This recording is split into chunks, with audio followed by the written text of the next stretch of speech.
Bonsoir, bonsoir, chers frères et sœurs en Christ, amoureux de la parole de Dieu à tous, la parole de Dieu pour tous. Nous sommes à notre émission habituelle des jeudis études bibliques, dénommée EBCI, tous les jeudis de 18h30 à 19h30. Et tout de suite, nous voulons prier pour vous, prier pour une bonne compréhension de cette parole. Permettez-moi donc de prier. Seigneur notre Dieu, nous voulons te dire merci pour ce moment d'étude que nous avons avec toi. Nous prions que le Saint-Esprit illumine les yeux de nos cœurs, ainsi que ceux de nos internautes, afin que, Seigneur, nous puissions mieux comprendre ta parole et l'appliquer à nos vies. Nous prions de prendre toute la place et de nous aider au nom de Jésus. Amen. À tout de suite pour la discussion.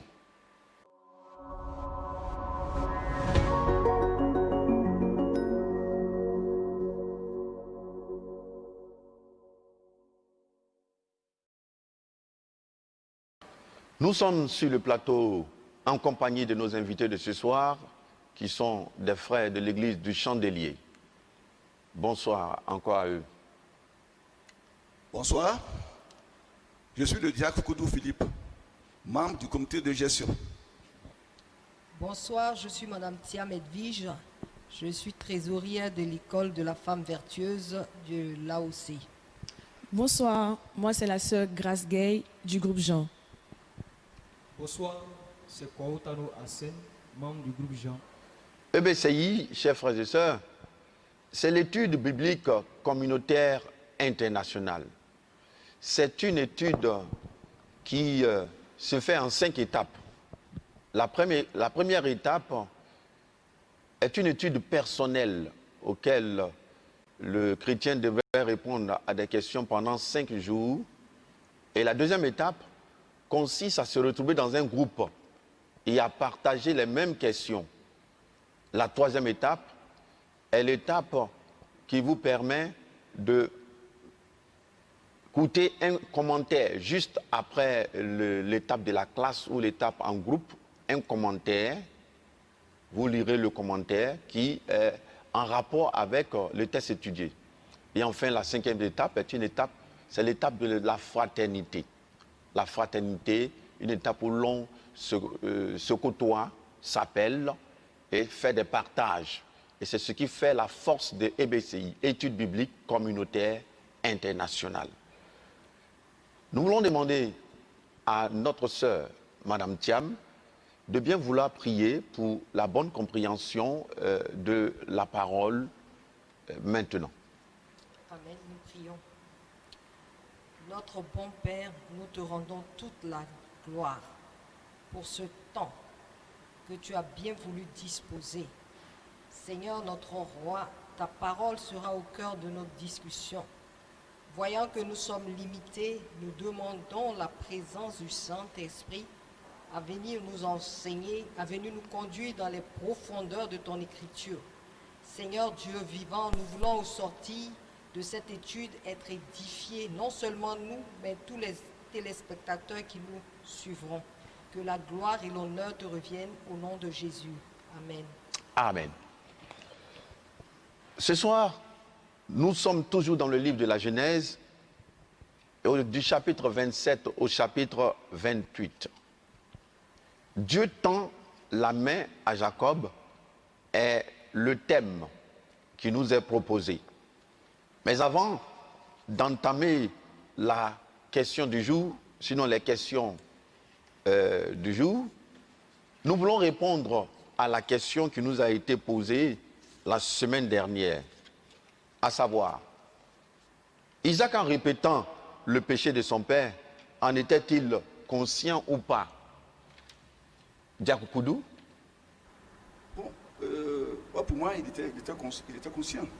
C'est parce qu'il voulait vraiment sauver sa tête. Il était menacé de mort. C'est pour ça qu'il a commis cet acte. Ok. Oui. À mon avis, il est dit en psychologie qu'un enfant, il hérite à 50 à 60% de la nature de ses parents. Et vu que Abraham auparavant avait déjà répété 2 fois le même péché, donc pour moi, sûrement, il avait ça dans ses gènes. Madame Thiam. Bon, il n'était pas conscient au moment où il répétait qu'il n'avait même pas eu écho de ce que son père avait fait par le passé. Il n'était pas conscient. Oui, mon frère Kwao. Oui, moi je répondais de la même manière, il n'était pas conscient. C'était juste un échappatoire pour éviter de mourir par le grand Abimelech. Donc en le faisant, il ne savait pas qu'il répétait le péché de son père. Ok, merci. Donc Isaac n'était pas conscient de l'acte qu'il posait. Mais le fait qu'il pose les mêmes péchés que son père Abraham avait connus, c'est ce qui nous intrigue en fait.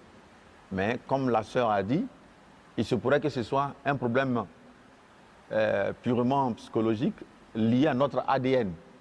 De sorte que les mêmes causes dans un parent produisent les mêmes effets dans les enfants. Voilà. Cela n'a pas forcément lien avec les liens ancestraux. Hein. C'est bien cela. Je voulais ajouter quelque chose. Je voulais savoir, parce que c'est à peu près les mêmes raisons qu'a évoqué Abraham et son fils Isaac par la suite. Ce sont les mêmes raisons qu'ils ont eu à évoquer à cause de la présence de leurs femmes. Ces femmes-là étaient très belles et ils craignaient que, ils se disaient déjà que les rois ou les notables de la contrée là auraient des Il craignait voilà, que... voilà, et à cause de ces femmes Il se sentait menacé. se sentait menacés. Merci. Donc ça dépendait de ce qui se pratiquait à l'époque. Ok. Merci pour ces réponses. Alors nous allons passer tout de suite au jour 1. Genèse chapitre 27, versets 1 à 17. Nous vous exhortons, chers internautes, à lire ces passages de la Bible chez vous. Rebecca et Jacob planifient de tromper Isaac. Selon la coutume, Ésaü, le fils aîné, aurait dû recevoir la bénédiction spéciale. Qu'est-ce que Dieu a choisi pour la bénédiction? Relis donc Genèse chapitre 25, les versets 22 à 23. Qui est-ce que Dieu avait choisi pour la bénédiction? Quand on sait que selon la coutume, c'est l'aîné Ésaü qui devait recevoir la bénédiction. Mais qui est-ce que Dieu a choisi? Lisons Genèse chapitre 25, versets 22 à 23.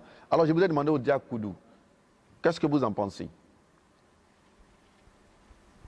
Qu'est-ce que ce passage nous dit d'abord? Donc, moi je pense pour répondre à la question, Oui, Dieu a choisi Jacob. oui, selon ce passage. Selon ce passage. Dieu a choisi Jacob pour la bénédiction spéciale.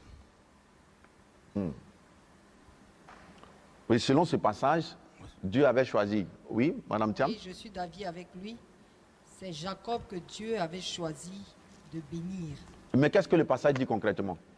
Le passage dit que deux peuples allaient sortir de Sarah Oui. et le plus grand allait être assujetti par le plus petit. Oui. Quoi, tu as quelque chose à ajouter? C'est pareil. Le plus grand étant Ésaü, étant assujetti au plus petit, donc c'est le plus petit Jacob que Dieu a choisi. Donc nous retenons que Dieu avait choisi d'avance le cadet, contrairement à ce que la coutume voulait, que ce soit l'aîné qui hérite de la promesse, de la bénédiction spéciale. Bien. Deuxième question, qu'est-ce qu'Isaac demande à Ésaü de faire avant de lui donner cette bénédiction spéciale? Je vais demander à Gaï de répondre à cette question. Isaac a demandé à Ésaü de prendre ses âmes, son cacois, et d'aller prendre un gibier afin de lui faire un mets afin qu'il puisse le bénir. Un mets avant de le bénir. Oui, quoi? Oui. Il devait aller chasser un gibier, le test l'a précisé, un gibier, et de lui faire un mets qu'il aime. Un mets qu'il aime. La précision est très importante, oui. Voilà. Comme son âme aime. Oui. Mhm. Afin que son âme puisse le bénir. Oui, Madame Thiam, vous avez quelque chose à ajouter? Oui. ma réponse va dans le même sens que les deux autres frères. En fait, oui, c'est ce que Isaac a demandé avant qu'il ne bénisse son fils Ésaü, qu'il aille à la chasse, prendre du gibier et avec ce gibier-là, préparer un repas qu'il aime, afin que son âme se réjouisse et qu'il libère la bénédiction sur sa vie.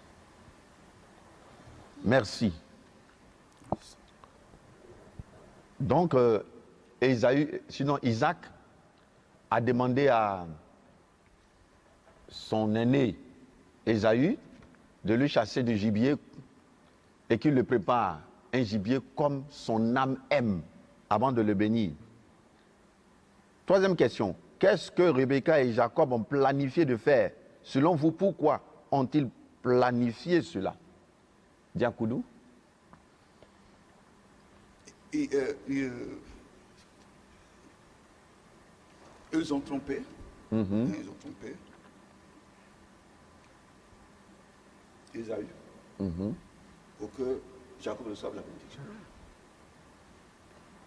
Ils ont trompé Ésaü pour que Isaac reçoive, pour que Jacob reçoive la bénédiction. Ok. Quelqu'un a-t-il quelque chose à ajouter ou un additif? Bon, si je dois ajouter quelque chose, je dirais qu'ils ont planifié de tromper Isaac en prenant en lieu et place d'un gibier 2 chevreaux pour faire un mets aussi que Isaac aime. Ok. Donc, ils ont choisi un chevreau dans leur planification, dans leur complot, on pourrait le dire, et préparé comme un mets que Isaac aimerait, n'est-ce pas? Madame Thiam, vous avez quelque chose à ajouter ou pas? Oui, c'était tout simplement de substituer Jacob à Ésaü, parce que Isaac, avait décidé que ce soit Ésaü qui lui apporte le repas. Donc, eux, ils ont décidé de mettre en lieu et place Jacob. Donc, il fallait qu'ils trompent Ésaü avec tout ce qu'ils ont mis comme stratège au niveau non seulement du choix de la viande à cuisiner, au niveau aussi de l'aspect de Jacob. Il y avait toute une stratégie, vraiment un scénario qui avait été mis en place dans le but de tromper Isaac. Merci, merci. Je crois que c'est une bonne conclusion à tout ce qui a été débattu. Apprenez la vérité. Au jour 4, vous verrez Ésaü en colère et amer. Sa colère fait souffrir et perturbe toute la famille. Cette semaine, discernez les moments où vous commencez à ressentir de la colère. Parfois, la colère est vive et s'exprime en paroles ou en actes agressifs. Parfois, elle est froide et s'exprime par le ressentiment, l'isolement et l'évitement. Quelle que soit la manière dont on exprime la colère, nuit à la fois à la personne en colère et aux autres autour d'elle. La parole de Dieu nous dit ceci: si vous vous mettez en colère, ne péchez point, que le soleil ne se couche pas sur votre colère. Éphésiens chapitre 4, verset 26. Lorsque vous commencez à vous à sentir en colère, demandez à Dieu de vous aider. Il peut vous empêcher de pécher dans votre colère. Il peut vous aider à pardonner la personne qui vous a vexé. Vous ne devez pas laisser la colère empoisonner vos relations comme Ésaü l'a fait. Parlez-en dans votre petit groupe comme nous le faisons présentement. Alors donc, la colère, qu'en pensez-vous? La colère. Est-ce que vous êtes déjà mis en colère et comment est-ce que vous avez géré votre crise avec les autres quand on connaît les conséquences que la colère engendre? La colère n'est pas une bonne chose. Parce que ça peut nous amener à poser des actes que Dieu n'aime pas. Ok. Donc c'est quelque chose à éviter. Quelque chose à éviter. Autre réponse? Une dernière réponse? Bon, moi, une expérience. quand j'étais nouvellement converti, j'étais... Quand j'étais nouvellement converti, il y a eu une scène en fait, que j'ai fait qui m'a marqué. C'est que j'étais en colère ce jour-là parce que ma grand m'a fait une chose qui m'a mis en colère. Et là, j'ai répondu à ce qu'elle m'a dit. C'est plus tard que j'ai connu que j'ai péché en répondant ainsi à ma grand-mère qui était quelqu'un d'une autorité quand même. Donc, c'est pas une bonne chose. La colère n'est pas une bonne chose. Jour 2, Genèse chapitre 27, versets 18 à 19. Isaac bénit Jacob. Quel était le plan de Dieu concernant Jacob et Ésaü? Selon Genèse chapitre 25, les versets 22 au verset 23, selon vous, pourquoi Isaac a-t-il ignoré ce que Dieu avait dit? Madame Thiam, quel était d'abord le plan de Dieu concernant Jacob et Ésaü? Selon Genèse chapitre 25, verset 22, première question. Et le deuxième volet, c'est, selon vous, pourquoi Isaac a-t-il ignoré ce que Dieu avait dit? Au verset 22 et 23 de Genèse 25, il est dit que, au sorti des entrailles de Rebecca, il naîtrait deux nations, dont l'une, représentée par le plus jeune frère, serait supérieure à celle représentée par l'aîné. Et c'était le plan de Dieu. C'était le plan de Dieu de donner la supériorité du plus jeune, voilà, la supériorité du peuple représenté par le plus jeune. Et à la deuxième question, je dirais que Isaac avait ignoré ce que Dieu avait dit pour deux raisons. D'abord, pour son amour, l'amour qu'il portait à son fils aîné, Ésaü. Parce qu'il est dit que Ésaü est quelqu'un qui travaillait, qui aimait aller à la chasse. Et dans toute l'étude de Genèse 25, on a vu que Isaac aimait bien les plats que Ésaü lui préparait. Donc, il avait une affection particulière pour ce fils-là. Et la deuxième chose, c'est que selon la loi, la coutume hébraïque, le père devait prononcer la bénédiction sur la vie du fils aîné. Ok. Est-ce qu'il y a un additif ou un élément contraire? Si c'est les mêmes choses, ce n'est pas la peine, mais s'il y a un additif ou un élément contraire, oui. Bon, pour moi, je veux dire que Isaac n'était pas totalement ignorant, mais pour moi, c'était un manque de communication parce que pour moi, sûrement, Rebecca ne lui avait pas dit que le plan de Dieu, c'était de bénir Jacob à la place d'Ésaü. Donc pour toi, il y a eu un manque de communication entre la mère et le père. La mère qui avait reçu la prophétie divine, qui était claire, l'aîné serait assujetti au plus petit. Parce que pour moi, Isaac était quelqu'un qui avait quand même la crainte de Dieu. Donc s'il avait sûrement connaissance du fait que Dieu voulait bénir Jacob à la place d'Ésaü, il serait plongé dans la volonté de Dieu. Ok. S'il n'y a pas, il y a quelque chose de contraire ou un additif? La question c'est le plan de Dieu pour Jacob et Ésaü. Ma part, Jacob était destiné à être le plus grand.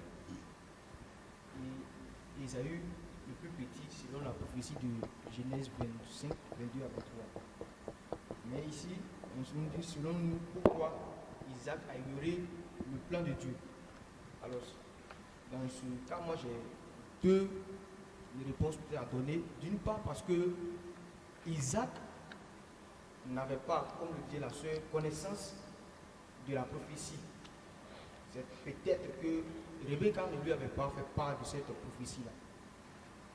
D'autre part, peut-être, bien qu'il le sache, parce que Isaac préférait, aimait plus Ésaü par rapport à Jacob. Donc les deux facettes. Ok. Donc nous retiendrons que, premièrement, cela pouvait être un manque de communication entre la mère et le père. La mère qui connaissait déjà la prophétie divine, elle n'a rien dit à son mari. Deuxièmement, l'affection que Isaac avait pour son aîné, qui lui procurait de bons gibiers, mais aussi la mère aussi qui aimait le cadet. Donc chacun avait sa préférence.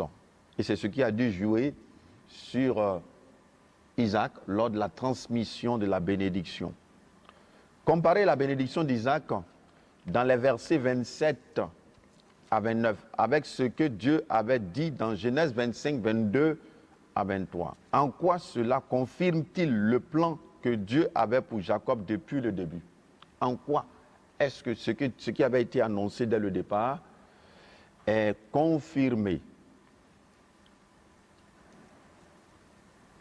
Quand nous regardons donc la bénédiction prononcée par Isaac dans les versets 27 et 29, qui veut répondre à cette question? Oui? Quoi? Là, on voit que dans les bénédictions prononcées par Isaac, il dit que les peuples soient soumis à Jacob, ce qui rejoint la prophétie de Genèse 25, où Dieu a dit que Ésaü, un peuple sera plus fort que l'autre.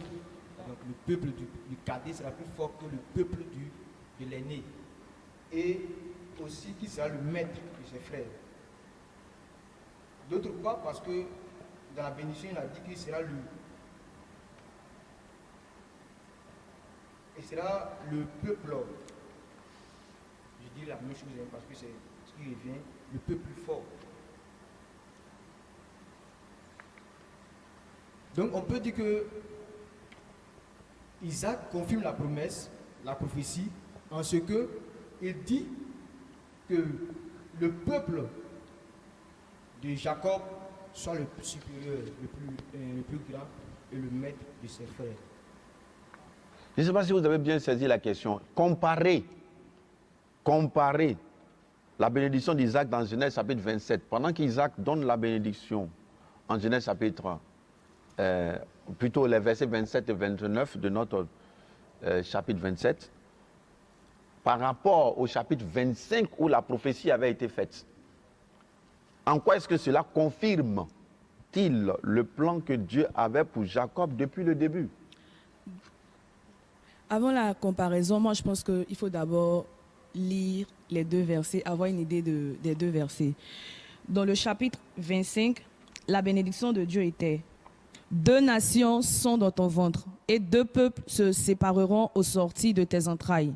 Un de ces 2 peuples sera plus fort que l'autre, et le plus grand sera assujetti au plus petit. Là, on dit que un peuple sera plus fort que l'autre, mais ça sera le plus grand sera assujetti par le plus petit. C'est-à-dire que le plus petit sera plus fort, le plus petit aura tout à sa disposition pour pouvoir dominer sur le plus grand. Ok. Dans le verset 27 à 29. 27 à 29, il est dit que Jacob s'approcha et le baisa. Isaac sentit l'odeur de ses vêtements, puis il le bénit et dit: voici, l'odeur de mon fils est comme l'odeur d'un champ de l'Éternel a béni. Que Dieu te donne la rosée du ciel et la graisse de la terre, du blé et du vin en abondance. Bon, pour ceux qui ne comprennent pas ce passage, quand on va un peu devant, lorsque Ésaü est venu demander à son père de le bénir, lorsque son père lui a dit qu'il avait déjà béni Jacob à sa place, il a reformulé sa bénédiction dans le verset 37 en disant: voici, je l'ai établi ton maître et je lui ai donné tous ses frères pour serviteurs. C'est-à-dire qu'en quelque sorte, on voit que c'est ce que le plan que Dieu avait, c'est en cela que Isaac s'est orienté à bénir Jacob. Donc c'est la même chose. Isaac a prononcé, en prononçant sa bénédiction, il n'a fait que répéter ce que Dieu avait dit à Rebecca concernant les 2 enfants. L'aîné sera assujetti au plus petit. Parce que quand on lit tout le verset du chapitre 27, du verset 27 au verset 29, non seulement il parle de la bénédiction de la rosée et la graisse de la terre, mais aussi il ajoute que la supériorité, n'est-ce pas, du cadet sur tous ses frères. Tous ses frères. Voilà. Merci. Nous continuons. Genèse, jour 3, Genèse 27, verset 30 à 41. Isaac confirme la bénédiction de Jacob. Comment Ésaü réagit-il lorsqu'il apprend qu'Isaac a béni Jacob au lieu de le bénir lui? Comment Ésaü réagit-il lorsqu'il apprend qu'Isaac a béni Jacob au lieu que ce soit lui? Oui, Madame Thiam? Oui, quand il a appris, Ésaü est rentré dans une grande colère. Et il a été très amer. Il a ressenti vraiment une profonde tristesse. Quand il a appris que Jacob avait été béni à sa place par son père. Il est rentré dans une grande colère, et un ressentiment. Un ressentiment, il avait vraiment de l'amertume. Ok. Quand nous relisons du moins, Genèse chapitre 25, verset 29 à 34, est-ce que la réaction d'Ésaü dans le chapitre 27 semble cohérente avec son attitude antérieure? Pourquoi ou pourquoi pas? Oui, Jack? La réaction d'Ésaü n'était pas cohérente avec son attitude antérieure. Parce qu'il avait déjà méprisé son droit d'aînesse. Il avait vendu même son droit d'aînesse à son frère Jacob. Il avait vendu son droit d'aînesse à son frère Jacob. Alors, pendant qu'il ressent des ressentiments aujourd'hui, il réclame la bénédiction spéciale. Et puis, quand on sait qu'il avait vendu son droit d'aînesse, il n'y a pas de cohérence. Voilà. Il a méprisé au départ et maintenant il réclame cette bénédiction. Ok, merci. Nous continuons. Question 8. Résumer la bénédiction d'Isaac pour chaque fils. Est-ce que nous pouvons résumer la bénédiction d'Isaac pour chaque fils? Jacob, les versets 28 au verset 29. Qu'est-ce que nous pouvons dire là? Et Ésaü, verset 39 au verset 40. Quand nous voulons faire un résumé. Quoi? Bon. On voit une bénédiction par rapport à la richesse de la terre et une autre par rapport à la domination.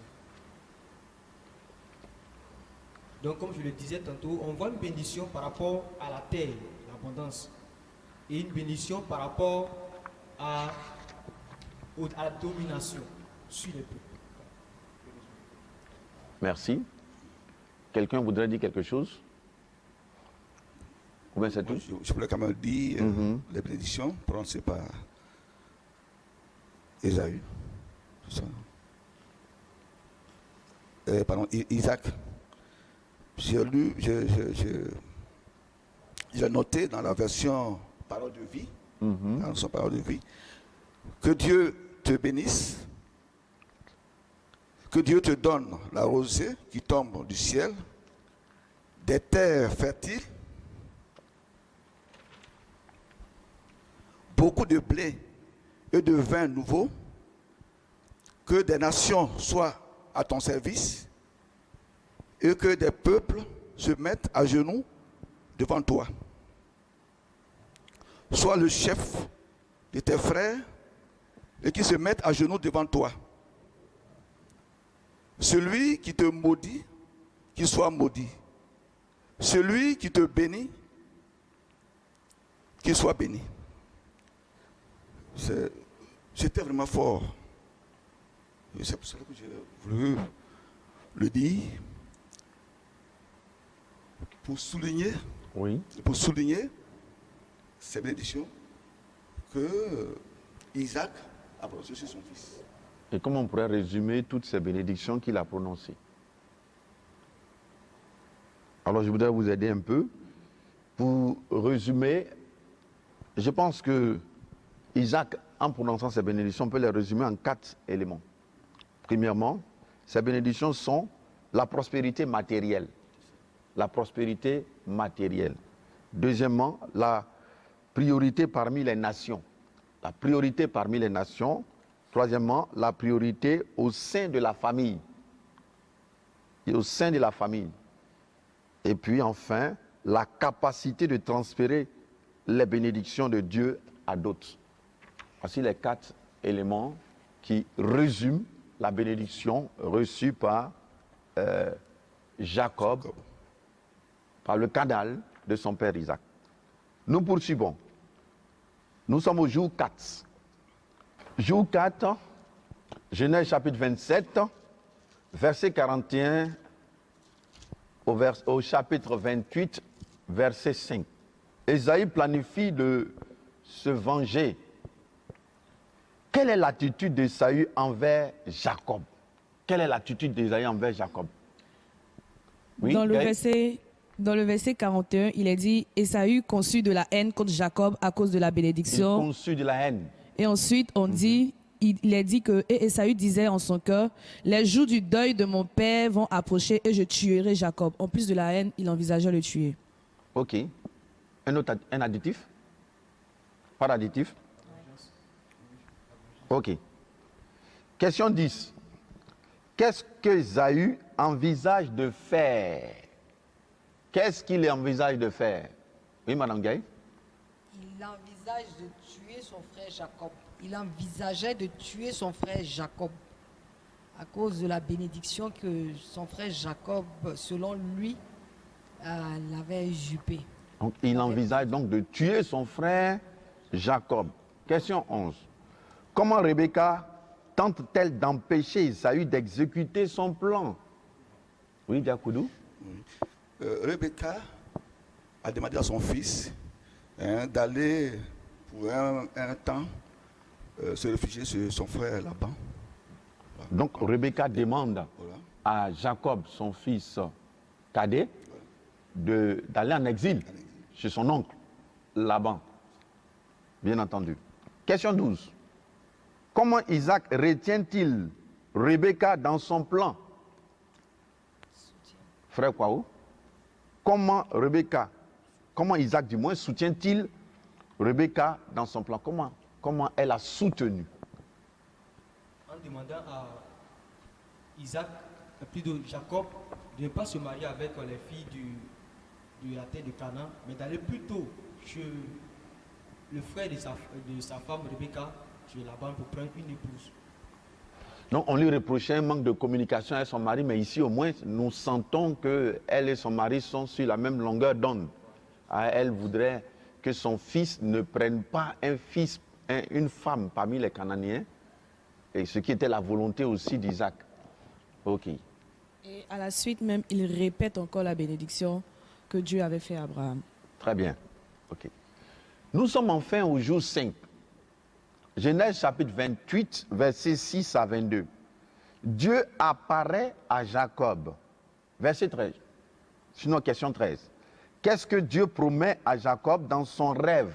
Qu'est-ce que Dieu promet à Jacob dans son rêve? Qui veut répondre à cette question? Oui, Diakoudou. Dieu promet de bénir Jacob.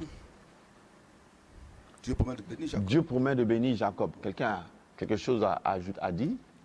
Oui, Dieu lui a encore dit qu'il était avec lui, qu'il le garderait. Dieu réitère sa promesse. Il réitère sa promesse. Mhm. Donc Dieu a réaffirmé et a confirmé ce qu'il avait dit depuis le père Abraham sur sa postérité. Alors, qu'est-ce que ce rêve de Jacob lui révèle sur le fait que Dieu prend soin de lui? Qu'est-ce que cela révèle? Révèle à Jacob. Cela révèle à Jacob qu'il est dans la volonté de Dieu. Moi, je pense que cela l'a fortifié encore plus pour aller chez Laban, le frère de sa mère. Selon toi, cela révèle à Jacob que Jacob est dans la volonté, Dans la de Dieu.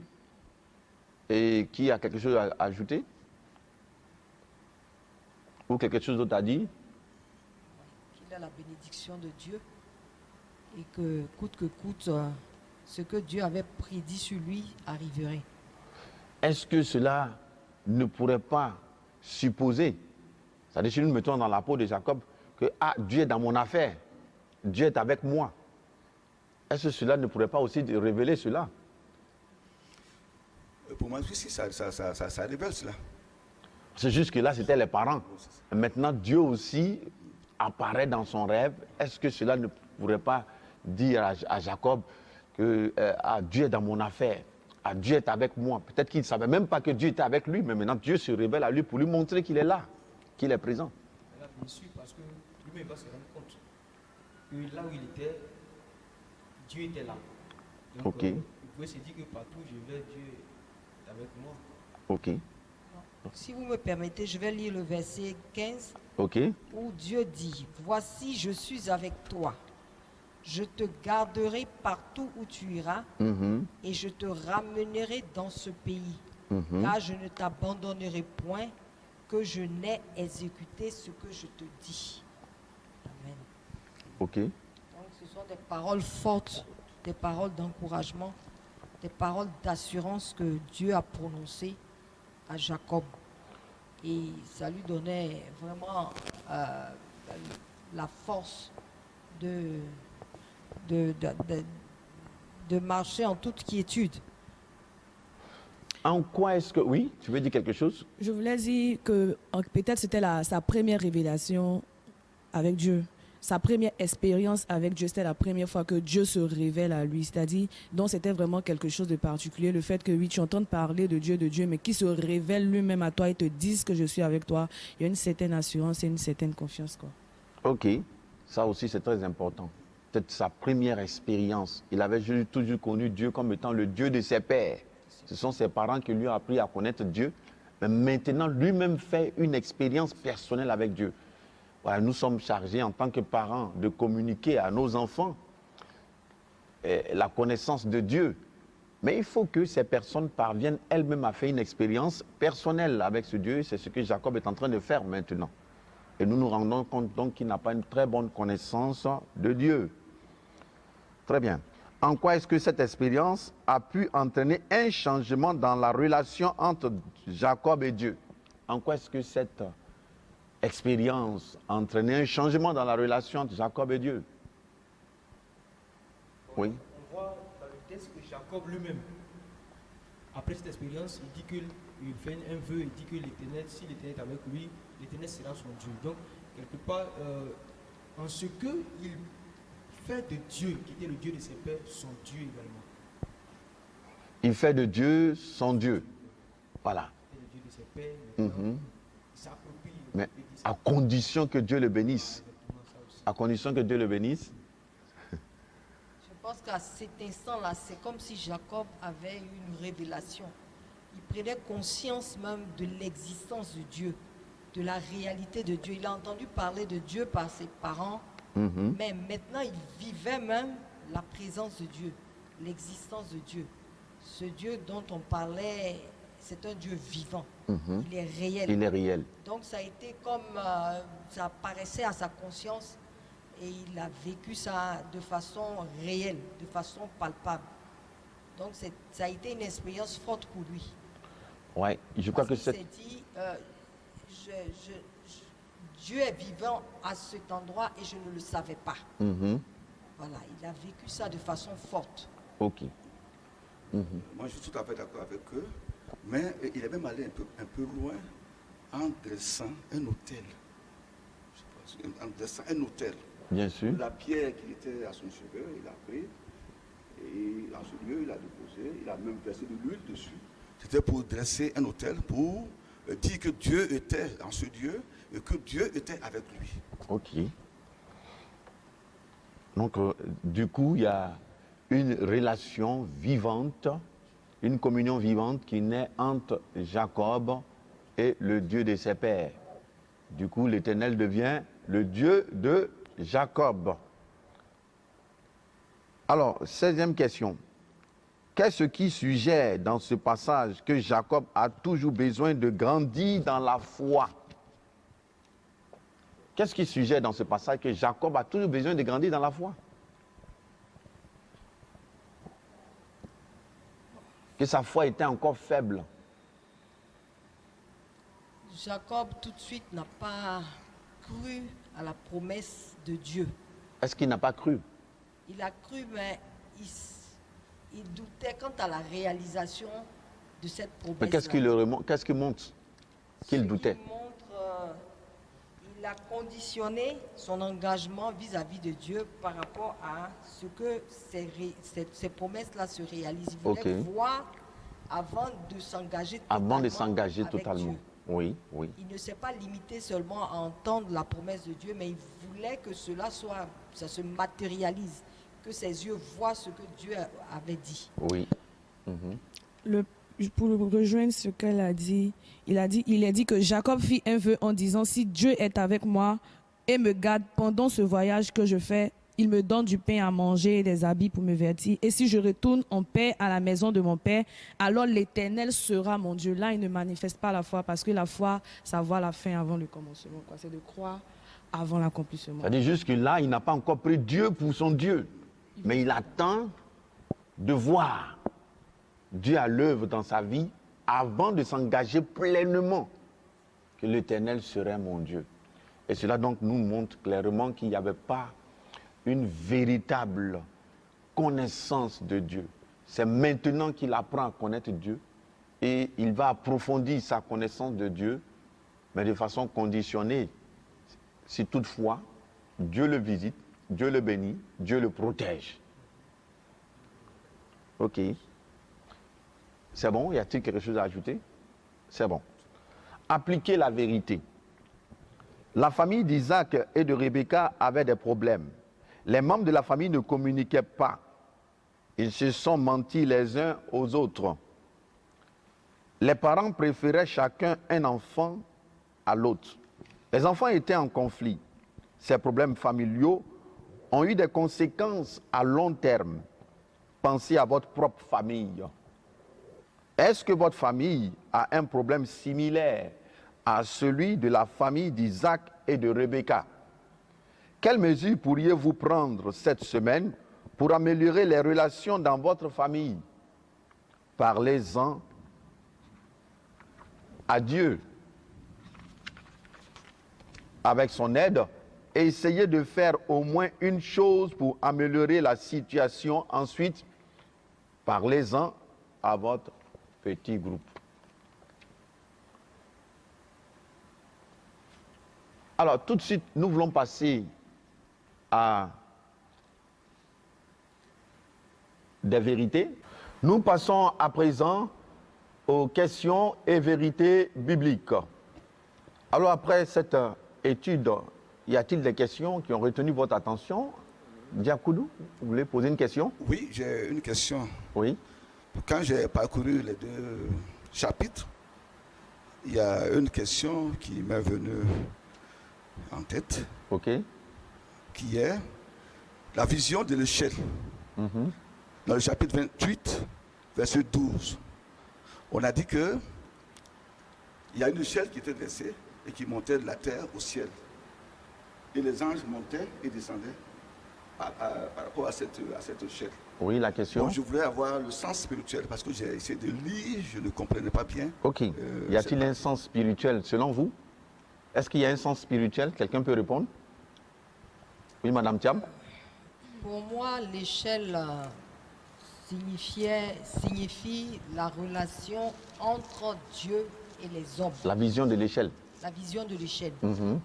C'est-à-dire, Dieu envoie ses anges, il leur donne un message qu'ils viennent transmettre aux hommes, aux enfants de Dieu, et eux aussi, en montant vers lui, rapportent ce qu'ils ont vu ou ce qu'ils pourraient apporter à Dieu comme nouvelle.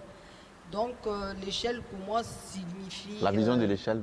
La vision de l'échelle signifie que Dieu est en communion permanente avec les enfants que nous sommes. Donc avec tout le monde de façon générale ou avec Jacob, puisque c'est Jacob qui voit la vision. Bon, c'est avec Jacob pour l'instant parce qu'il avait un plan pour sa vie. OK. Bao, tu as quelque chose à dire là-dessus ou rien? Bon, pas grand-chose. OK. Et Moi, je peux dire que l'échelle en griffe, ça signifiait La La vision, communion, il est mieux de dire la vision de l'échelle, sinon vous donnez la définition de l'échelle, la vision. la vision de l'échelle Ok. signifie que Jacob avait dorénavant une communion personnelle avec Dieu. Parce que lorsqu'on prend 1, à partir du verset 51, où Jésus parlait à Nathanaël, il a dit, en vérité, vous verrez désormais le ciel ouvert et les anges de Dieu monter et descendre sur le Fils de l'homme. Le Fils de l'homme, ici en griffe, il représentait l'échelle. Donc, c'est-à-dire, c'est grâce au Fils de l'homme qu'on a accès au Père.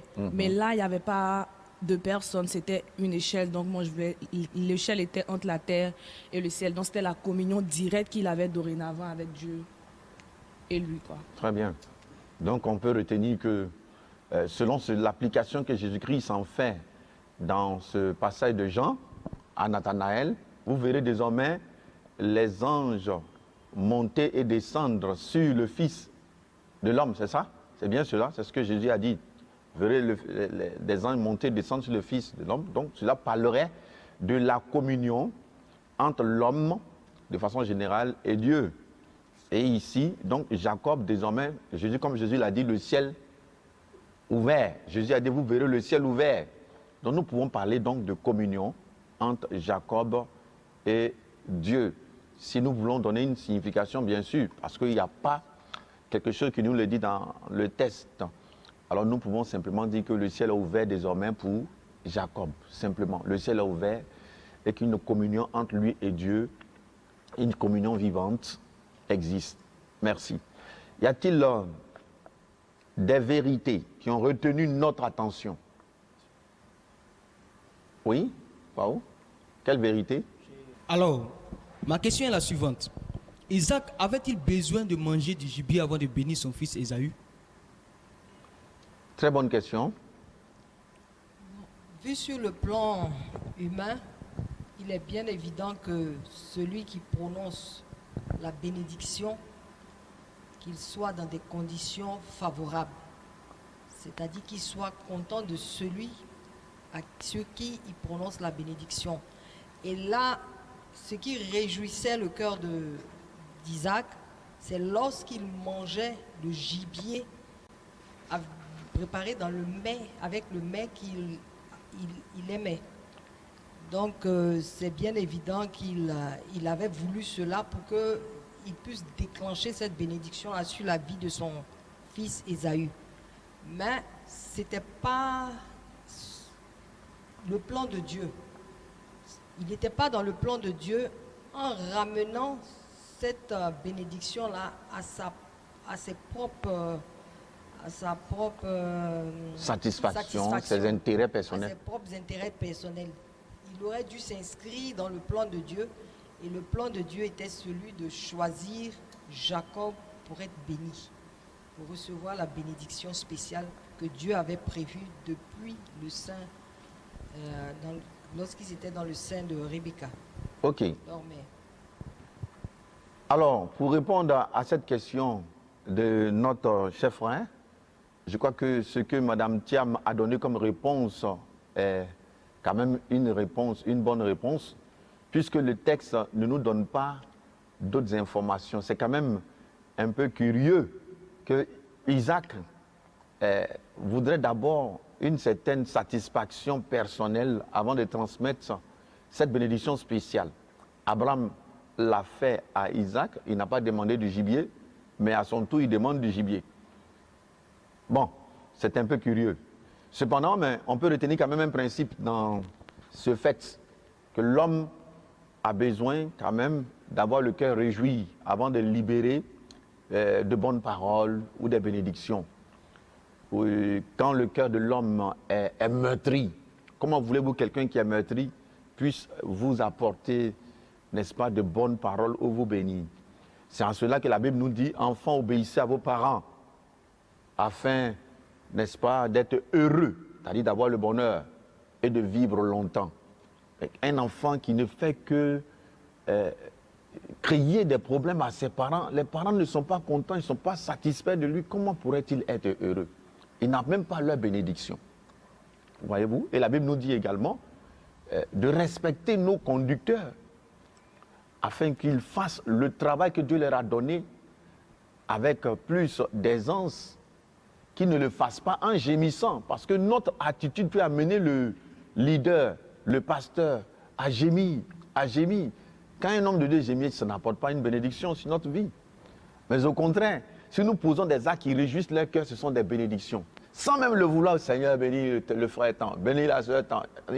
Le souvenir lui vient. Mais vous le faites gémir chaque jour. Donc quand il est là, il arrive, même s'il n'a pas envie de vous bénir, le frère quoi, c'est pas vraiment bon. Je pense que dans ce sens, on peut retenir ce principe et cela nous interpelle à poser des actes, n'est-ce pas, envers nos parents, mais aussi envers les autorités que Dieu a établies, afin d'attirer la grâce et non la disgrâce sur notre vie. Alors je pense que c'était une bonne question. Passons maintenant aux vérités. Y a-t-il des vérités dans ce test à retenir? Oui, pasteur, je retenu une vérité qui est Jacob a écouté ses parents pour le choix de sa femme. Et cela a payé. Donc les jeunes d'aujourd'hui devraient s'inspirer de l'exemple de Jacob. Ok. En s'approchant, par exemple, pour le choix de leur conjoint, des pasteurs, par exemple, des hommes plus expérimentés qu'eux. Même souvent etc. des parents. Voilà, souvent des parents, etc. etc. Voilà. Merci. Donc Jacob a écouté la voix de ses parents dans le choix de sa conjointe, ce qui va payer. Donc de la même manière aujourd'hui encore, les jeunes devraient, dans le choix de leur conjoint bien entendu, écouter des personnes plus expérimentées qu'eux, tels que des hommes de Dieu ou les parents, ou même des couples modèles. Merci pour cette vérité. Y a-t-il autre vérité? Oui, j'ai aussi retenu une vérité. On a vu que Ésaü n'était pas quelqu'un qui accordait l'importance aux choses sacrées, aux choses spirituelles. La preuve, il a vendu son droit d'aînesse. Et il veut recevoir la bénédiction, ce qui était impossible. Donc on a vu que son cœur même, la disposition de son cœur n'était pas portée vers les choses de Dieu. Ce qui a failli, en fait, ce qui a valu sa disqualification. Aujourd'hui, nous, chrétiens, nous devons aussi avoir de bonnes dispositions de cœur, contrairement à Ésaü. Parce que souvent, c'est ce qui fait qu'on peut rater nos bénédictions et puis se plaindre après, comme Ésaü qui s'est plaint, qui pleurait. Nous devons avoir de bonnes dispositions de cœur qui vont favoriser la bénédiction de Dieu. Ne pas bafouer les choses sacrées telles que la Sainte Seine et puis aussi l'autorité spirituelle établie sur nous. Nous devons leur accorder l'importance comme Dieu le demande. Merci. Donc comme Ésaü, n'ayons pas de mauvaises dispositions de cœur. Et laquelle disposition de cœur l'a poussé, sinon lesquelles l'ont poussé à profaner, à mépriser son droit d'aînesse. Il a profané le sacré. Donc les dispositions de nos cœurs peuvent nous aider à attirer la faveur de Dieu ou la disgrâce sur nos vies. Comme Ésaü a connu la disgrâce et Jacob plutôt la grâce, lui il ne méprisait pas. Il connaissait d'avance l'importance du droit d'aînesse. Que le Seigneur donc nous en garde. Merci pour ces vérités. Synthèse de notre test de Genèse chapitre 27 et du chapitre 28 de ce jour. Dieu tend la main à Jacob. Depuis sa grossesse, Dieu avait dit à Rebecca, la mère d'Ésaü et de Jacob, que l'aîné sera assujetti au cadet. En dépit de cette volonté divine, l'homme interfère dans le plan de Dieu. Plusieurs enseignements peuvent être tirés de ces passages. Pour nous, en ce soir, nous retiendrons 4 grandes vérités. Première vérité, le choix divin n'est pas le choix humain. Le choix divin n'est pas le choix des humains. Le choix de Jacob, le cadet, relève de la volonté souveraine de Dieu. Ce n'est pas plus grâce que Jacob a été choisi, D'ailleurs, dans Romains chapitre 9, à partir du verset 10, l'apôtre Paul pouvait parler de ce principe de l'élection. Les enfants n'avaient fait ni bien ni mal, lorsque déjà dans le sein maternel, Dieu avait fait son choix. Il dit, j'ai choisi Jacob et j'ai haï Ésaü.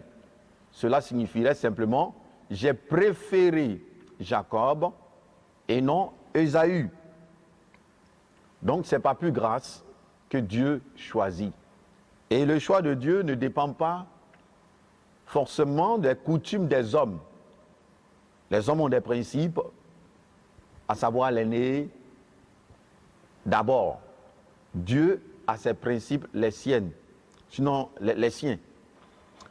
Rebecca, la mère, avait son choix. Ça, c'est le choix de l'homme. Elle avait choisi le cadet Jacob. Elle connaissait le plan de Dieu parce qu'elle aimait le cadet aussi, certainement, dans son choix du cadet. Et cela va la pousser à interférer dans le plan de Dieu en montant un complot avec son fils Jacob. Isaac le père avait aussi son choix porté sur Ésaü. Mais pourquoi? Certainement selon le principe du droit d'aînesse de leur temps. Ou deuxièmement, il ignorait qu'Ésaü avait vendu son droit d'aînesse. Il ignorait cela. Et que Dieu l'avait aussi rejeté. Dieu n'avait pas choisi Ésaü. Alors, quel que soit le choix de Rebecca ou le choix de Jacob, deuxième vérité, rien ne peut ou ne doit interférer dans le plan de Dieu. Et rien ne peut interférer dans le plan de Dieu. Il est capable d'utiliser n'importe quoi, même les mauvaises circonstances et nos mauvais choix pour réaliser sa volonté parfaite. Dieu est capable d'utiliser n'importe quoi, n'importe quelle circonstance, même nos mauvais choix pour réaliser sa volonté parfaite. Alors si Dieu t'a promis quelque chose, mon frère, ma soeur, si Dieu t'a promis un poste dans son plan parfait, reste tranquille, reste confiant. Quelles que soient les agitations que tu peux connaître autour de ta vie, autour de ce poste, ne te débats pas. Fais confiance simplement à ton Dieu qui l'a fait. Il saura comment te mener à rentrer dans son programme. Souvenez-vous de Joseph. Malgré que Joseph racontait les songes qu'il deviendrait plus grand que toute la famille, ce qui va pousser ses frères à la haine, mais c'est leurs actions que Dieu utilisera pour le propulser à la tête de l'Égypte comme premier ministre. Alors rien ne peut interférer dans le plan de Dieu pour ta vie. Personne, en dehors de toi-même, qui peut te disqualifier du plan de Dieu par un mauvais comportement. La troisième vérité, c'est qu'il y a des conséquences au choix. Conséquences de l'élu de Dieu, conséquences, je veux dire du choix de Dieu, conséquences qui sont liées au choix que Dieu fait et conséquences liées au choix que les hommes font quand ils interfèrent dans le plan de Dieu. La conséquence, je voudrais commencer par les hommes. Quand les hommes interfèrent dans le plan de Dieu, il y a toujours des conséquences. Le choix des parents mettra les enfants en conflit. Même si cela accomplirait ce qui avait été annoncé, deux nations seraient en conflit. Alors, mais c'est le choix des parents qui va accomplir cette parole. L'aîné sera assujetti au cadet. Désormais, Ésaü a de la haine pour Jacob. Voyez-vous? Ce que les parents ont posé comme acte va créer de la haine dans le cœur de l'un. Et va même le pousser à vouloir tuer son frère cadet, Jacob. Et c'est tout ce qui va le pousser encore la famille à exiler leur enfant Jacob, et Rebecca ne verrait plus son fils. Les parents doivent faire attention. Attention souvent dans leur préférence entre les enfants. Surtout ne pas révéler ces choses au grand jour aux enfants. Car ce sont des sources de conflits que ni eux, même après eux, personne ne pourrait gérer.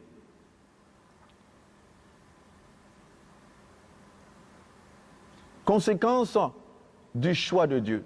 Quand Dieu choisit, il y a des conséquences. Mais encore, ce sont de bonnes choses. Nous voyons que Jacob choisit par Dieu. Et Dieu va se révéler à lui. Il va faire une rencontre avec Dieu. Et Jacob aura cette vision de l'échelle, où il voyait Dieu au-dessus de l'échelle et les des anges qui montaient et descendent sur la terre et vers Dieu. Jacob est en train de faire une expérience personnelle avec Dieu. Il apprend à connaître Dieu au travers de cette vision. Il apprend à connaître Dieu. Alors nous nous rendons compte que Jacob n'avait pas une grande connaissance de Dieu. Ses parents lui avaient parlé de ce Dieu-là. Il le connaissait de façon superficielle. Maintenant, il commence à faire une expérience. Et dans son expérience, il nous révèle qu'il s'attacherait véritablement à ce Dieu, à le servir, qu'à condition que Dieu le bénisse. Cela montre pleinement qu'il ne connaissait pas véritablement le vrai Dieu. Et que c'est maintenant qu'il fait ses premiers pas dans la connaissance de Dieu. Bien-aimés, au terme de cette synthèse de ce jour, retenons simplement que rien ne peut interférer dans le plan de Dieu pour ta vie. Et que ni les hommes, ni les circonstances, rien, même le diable ne peut interférer dans le plan de Dieu. Que Dieu vous bénisse. EBCI, c'est aussi mémoriser la vérité. Une partie qui nous permet de retenir un verset biblique par étude. Et pour ce jour, nous lirons, ou nous apprendrons plutôt le verset 26 d'Éphésiens chapitre 4. Je vais faire la lecture ensemble, nous allons apprendre. Il est écrit, « Si vous mettez en colère, ne péchez point, que le soleil ne se couche pas sur votre colère. Si vous mettez en colère, ne péchez point, que le soleil ne se couche pas sur votre colère. » Est-ce qu'on peut répéter ensemble ici? Si vous vous mettez en colère, ne péchez point, que le soleil ne se couche pas sur votre colère. Une deuxième fois. Si vous vous mettez en colère, ne péchez point, que le soleil ne se couche pas sur votre colère. Merci. Avant de conclure notre émission de ce jour, nous voulons vous poser une question, chers internautes, et demandons votre réaction, votre interaction. Isaac avait-il inculqué à ses enfants l'alliance d'Abraham? Pourquoi? Pourquoi pas? Isaac avait-il inculqué à ses enfants l'alliance d'Abraham? Pourquoi? Pourquoi pas? Nous attendons vos réactions. Chers frères et sœurs, au thème de notre émission, nous voulons vous dire merci.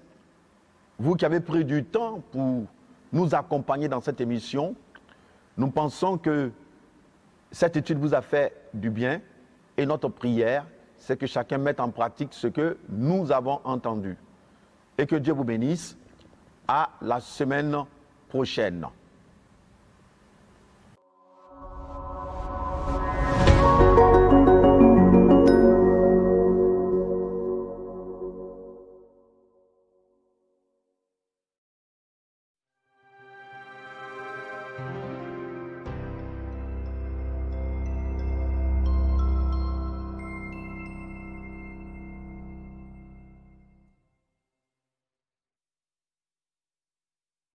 Bonjour bien-aimés frères et sœurs du Chandelier, je suis très heureux d'être à votre compagnie en ce jour. Ensemble, découvrons les annonces de ce jour. Mardi 2 juin 2020, réunion d'évangélisation ou d'exhortation de 18h30 à 19h30. Le jeudi 4 juin 2020, réunion d'études bibliques communautaires en abrégé EBCI de 18h30 à 19h30. Le samedi 6 juin 2020, le culte de louange et d'adoration à l'Éternel de 16h à 17h30. Le dimanche 7 juin 2020, le premier culte de 8h à 9h30. Le second culte de 10h30 à midi et enfin le culte des adolescents de 16h à 17h30. Chaîne de prière, le département évangélisation, les comités encadrement et intercession sont au programme du lundi 1er au dimanche 7 juin 2020. Prière du mercredi AOC. Les réunions d'intercession des femmes et jeunes reprennent cette semaine de midi à 13h. Pagne AOC. Les commandes pour le pagne AOC 2020 se font au secrétariat du lundi au vendredi. Couleur choisie pour le pagne AOC. Pagne vert marron. Prix 6 000 francs le morceau et 18 000 francs les 3 morceaux. Les personnes ayant déposé leurs commandes peuvent les retirer à partir du 2 juin 2020. Décès. Obsèques. Le programme des obsèques de la mère du frère Yao Zislin est le suivant. Vendredi 5 juin 2020, levée du corps à 16h à Ivosep Boisflé, suivi d'une veillée religieuse. Le samedi 6 juin 2020, inhumation au cimetière municipal de Boisflé à 10h. Naissance. Très bonne nouvelle d'ailleurs. La sœur Moyablé Bénédicte est accouchée d'une fille. La mère et le bébé se portent très bien grâce à Dieu. Équipe de permanence d'écoute pastorale du dimanche 31 mai au dimanche 7 juin 2020. Le pasteur Koulibaly Préfina, l'ancien Rwamba Simon, le diacre Kouakou Joël, le diacre Prégnon Paulin et la diaconesse Madame Rwamba Déborah. Ainsi prennent fin ces annonces. Que Dieu vous bénisse. Passez une excellente semaine. Au revoir.